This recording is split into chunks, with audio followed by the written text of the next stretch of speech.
How to get started with Netflix. Hey everybody, welcome back to the channel. In today's video, I'm going to guide you through the steps on how you can get started with Netflix, so make sure to stick with me till the very end.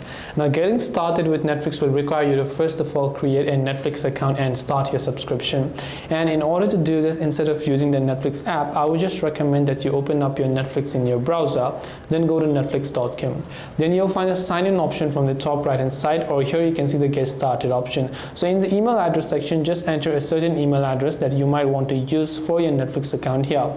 Then once you've done that, just tap on this little get started option that you can find. Then once you tap on get started, it will ask you to finish setting up your account, so you can tap on the next option. Then all you have to do is the next time you simply have to enter a strong password that you want to use for your Netflix account.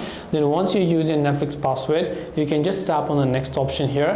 When you tap on the next option, it will ask you to confirm with your payment details, and once you confirm your payment details, you'll be able to get started on Netflix successfully. This way you'll be able to get started with Netflix. Hope this video was very helpful. If you have got any more questions, feel free to also leave them down in the comment section below. Thank you for watching till the very end of this tutorial, and see you soon in the next video.